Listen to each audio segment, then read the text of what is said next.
You know, all this impeachment stuff, a lot of folks are saying, then the President of the United States is under enormous pressure. Of course, that loses sight of the fact the guy who wants to replace him, Joe Biden, and all the issues he's facing because he's come up in this Ukraine discussion. Then there's Bernie Sanders facing his own issues on health, Elizabeth Warren, her own issues on stories that seem to change by the day.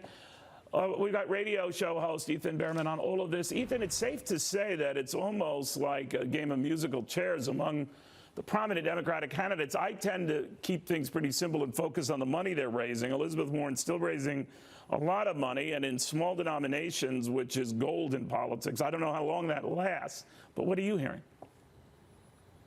Well, pretty much the same. This is part of the primary process, Neil, which is to sort through the issues and sort through the candidates, find where their strengths and weaknesses are. And each one has had their interesting bumps in the road in the last couple of weeks. To your point, with Biden and, like you said, the Ukraine, Bernie horribly having a heart attack, and Elizabeth Warren, you know, making these unforced errors of changing stories, which actually opens up the campaign to other candidates as well. This is not done. This is not settled. We haven't even cast a vote yet, and people want to anoint winners. I like people like Beto O'Rourke as a dark horse right now. Really? All right. Ethan, let's stick to that point here. I'm going to bring Anthony Chan, Scott Martin, Brooke Rogers here. My panel here. Brooke, the Beto O'Rourke thing is interesting, but he's not the first guy who said that. In other words, someone else emerges who's not in the talked-up sort of league of candidates. Yeah, I don't necessarily see Beto as the dark horse that others might. I haven't really seen a lot from him that I'm impressed by, and I don't really see him doing well as much in the polls. Dark horses, Buttigieg maybe, although he's sort of disappearing out of the public eye as well. He hasn't gotten as much media attention as he did during the first part of his campaign. Kamala, potentially. A lot of the people who we thought, like Cory Booker, who we thought in the beginning were really impressive, are falling back. So I think it remains to be seen, but I'm not sure if it's Beto. Yeah, Ethan, I don't get that. This is Scott Martin, by the way. Love your tie, too. I don't know where you shop, but props, nice work. Can you explain that, though, as far as the dark horse with Beto, or maybe even Buttigieg or Kamala or Cory? Because in first-name basis, I guess, with Cory. It's like, how could they reemerge, though? Because it feels like, to Brooke's point, they are so far behind, they've almost been completely forgotten. I mean, Neil and I were talking, we haven't even seen Pete Buttigieg on any kind of speaking or on TV in at least like a couple months. Yeah, that's a great question. I appreciate you asking it. The reason I focus on Beto as their dark horse candidate is he's an eloquent, inspirational speaker like Barack Obama. He really fires up a crowd. He takes the time. He takes free pictures with everybody at every single event that he does. He doesn't charge $1,000. I know in the beginning he did. He still does that? I just saw him this Sunday here in Los Angeles in a lower income community. He took the time to see every single person that was there. He connects with people. He listens to everybody. There's a rare commodity in politics that he's a genuine human being with everybody he interacts with, and people are connecting with that. Interesting. Anthony, you know, it's still early. Like you would remind me, we've got a long way to go just to even get to Iowa. So all of these positions and leaders have changed. And as soon as one emerges, they get really scrutinized. It's happened with Elizabeth Warren, things she says. We have tape of things she used to say. So they go after her. The same might apply to Beto O'Rourke if he's the guy, to Ethan's point, or Buttigieg. I don't know. But is it your sense that whoever emerges is in the moderate mold of a Joe Biden type, including Joe Biden, or a hard left type? I think that in order to win the election, you have to move towards the centers. You have to become more moderate. In fact, I think even Warren will become more moderate if she actually gets the nomination.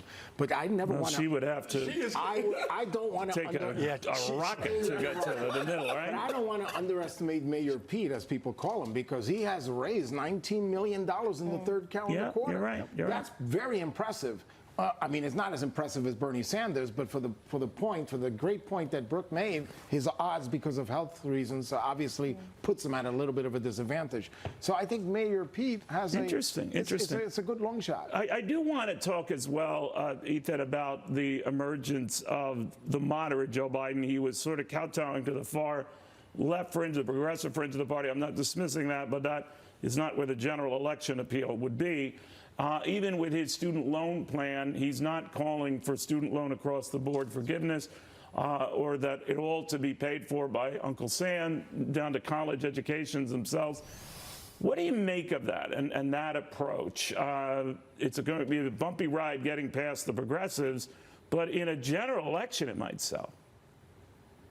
Yeah, I agree with you. He's trying to play both sides right now, to your point, Neil, which is, the college debt problem is a very serious issue here in the United States. If you're under the age of 40, it is looming over you if you went to college at all. It is something that needs to be addressed. It's going to hold back the economy if we don't do something about it. So he's trying to play both sides, which is, hey, we're going to do something about it, but we're not going to go full Warren and Bernie about it and appeal exclusively to the progressive wing, because remember, the voters who show up at the polls, while the progressives have a tendency to be younger and louder, statistically speaking, and in the 2018 midterms, they don't show up at the polls as much as the older, whiter voters. So you have to play both sides right now, and that's what Biden is trying to do. We'll see if he pulls it off. I think he's talking about your generation, bro.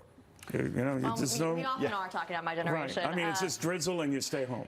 Right? Yeah, I think that a lot of millennials, especially younger millennials, tend to be very vocal about their political beliefs. Again, like getting them out of the house on voting day is sometimes a little bit difficult. But talking about Joe Biden's education plan specifically, I really like it. I went to a community college myself, and his plan is very focused on getting people into vocational education, trade schools, community colleges, and helping people who are actually lower income working class. And I think even more so than the student debt cancellation of Warren and Bernie's plans. And so, do young people recoil at, here, we're going to give you all this stuff? No, I don't think by and large. I personally, I think that there's a practical point of how, okay, you're going to give me all this, how are we going to pay for all of it? Right. But I think a lot of people, they do tend to lean toward more left-wing politics Does that in my really generation. come up, though, Brooke, in your generation? Because sadly, I'm not in her generation either close, anymore. you're I look close. very close. I'm Right. really You're really close. guys. I mean, the Right on the vitamins, edge. the vitamins need to start working. Like, do you guys really, though, think, Brooke, like, how are we going to pay for this? Just as far as, because that's something that, like, old fogies, like, if I may say, the three of us say sometimes. But do you guys really think I about, have ties older than you, so well, I don't know why you lump me in as with well, it. okay, my man? It's like, but what about that, though, Brooke? Do you guys actually sit around and talk at the bar, or the juice bar, about like how it's going to be paid for? All the free stuff that's coming down the line. Well, there's cereal bars now. That's where we all go. See, I'm such a dork. I think They that. dispense with candy bars, I guess. No, you just fill a bowl of cereal. Got it. Understood. It's like a milkshake booth. Sure. No, I think that a lot of people in my generation, they see it as, oh, well, it'll just come out of the military budget, or the details aren't as important to them as the overall idea of what it could be. And I would appeal to people more. We're looking at an enormous federal deficit. I think that people maybe need to be a little more pragmatic about how we actually are going to pay for these. I think, Ethan, what gets Scott most upset is that they're targeting the very rich, and he feels like he's got a bullseye on him. Should he feel that way? He should. Pretty much every single Democratic candidate is looking at that. One of the things why Elizabeth Warren is popular with the progressives right now is she's a populist, and that's what got Donald Trump elected. People are very frustrated. Very different populist, but I see what you're saying. You're right. That is an appeal. But the point is, yeah, and we never closed the hedge fund loophole. We actually lowered tax rates on the wealthiest, and people see that, younger people and older people who are retirees who are struggling to make it, they see that and they go, wait a minute, you're talking about cutting a benefit for me, and yet these really rich guys are still getting away with paying very little comparatively in taxes. Well, and that's an I've been issue trying that to tell all the Scott Democrats this for are focused years, on. and he wouldn't listen.